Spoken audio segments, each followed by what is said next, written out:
Welcome to your Pisobili Tips for the week. Ang ibabahagi natin ngayon ay ang mga minimum na must-dos sa inyong pag-manage ng inyong buhay pinansyal. Or ito ang top 5 na dapat nyo gawin in managing your personal finances. Number 1, follow your money.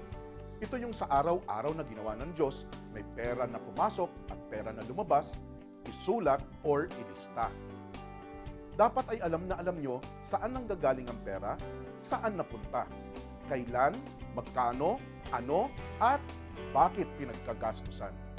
Huwag kayong magtipid sa detalye ng ano at bakit ginastusan. Importante, identify, classify, or label your expenses or gastusin. Dapat ay alam na alam nyo saan nanggaling ang pera, saan napunta, kailan, magkano, ano, at bakit pinaggastusan. Huwag kayong magtipid sa detalye ng ano at bakit ginastusan. Importante, identify, classify, or label your expenses or gastusin. 3 types or labels you can use in your expenses: must have, better to have, and like to have. Kaya importante ang details sa inyong listahan dahil ito ang makakatulong mag-classify or label ng mabuti ang inyong expenses. Halimbawa, kung nilagay nyo lang ay transport, mahihirapan ma-label. Dapat may detalye. October 1, transport, commute, jeep, or MRT. Gumastos, 30 pesos. Ang label, must have. October 3, transport, taxi or nag-Grab or Uber, yung uso ngayon. Kasi na-late ng gising, nagmamadali pagpasok. Gastos, 200 pesos. Label, better to have. October 5, transport. Hiniram ang sasakyan ng pamilya. May gimmick kasi. Nilagay nyo yung mga detalye, gasolina, parking, toll fees. Dahil may gimmick after office hours, ang gastos sa transport, 500 pesos. Ang label, like to have expenses. So, parehong transport pero iba't ibang label. Must have, better to have, like to have. So, number 1, must do, follow your money. Lista, details, label. Number 2, every month, review your listahan. Baka magulat kayo, marami at inuuna ang like to have expenses.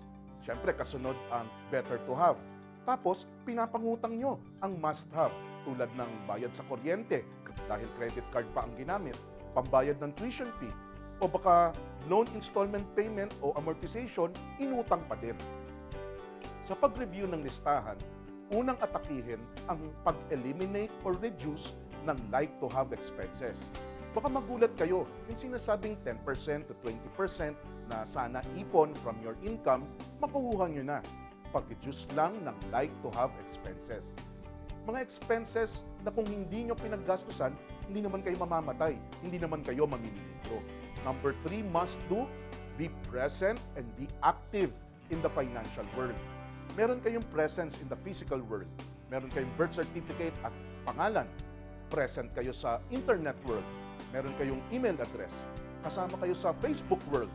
Meron kayong Facebook account. Dapat present or nandun din kayo at buhay na buhay sa financial world.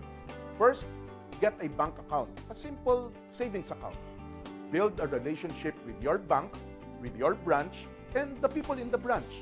Makakatulong sila sa inyo sa hinaharap. Kung ang mga bata binibigyan or yung iba may first communion or compil, dito din sa edad na 7 years old, ipagbukas. Samahan niyo sila mag-open ng sarili nilang bank account. Dapat ay aktibo kayo sa financial world.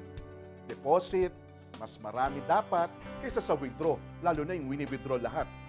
Mula sa savings account sa bank, lumaki, mag-mature kayo to an investment account, and so on and so forth. Importante, present, and active in the financial world. Number 4, get into investing. Remember, purpose, target, timeline. Yan ang mga kailangan kapag ikaw bago mag-invest. Kumuha din ng protection or insurance. Mapalad nga tayo ngayon. Magaganda na ang inaalok ng mga insurance companies na tinatawag nila Variable Universal Life Insurances or VUL policies. Dito, may protection na ang iyong beneficiaries kung sakaling papanaw, may maiiwan sa kanila. death benefit ang tawag doon. At ngayon, may living benefits na rin sa insurance VULs. At ngayon, may living benefits na rin sa insurance VULs. Meron ka rin pera nakalaan sa gastusin sa mga karamdaman, yung mga malulubang sakit. Tapos maaari rin lumago ang binayad mo sa insurance policy mo. May pandagdag sa iyong retirement fund sa produkto na iyong kinuha na insurance VUL.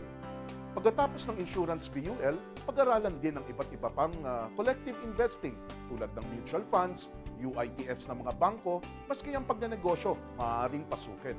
Of course, the old cliche still stands.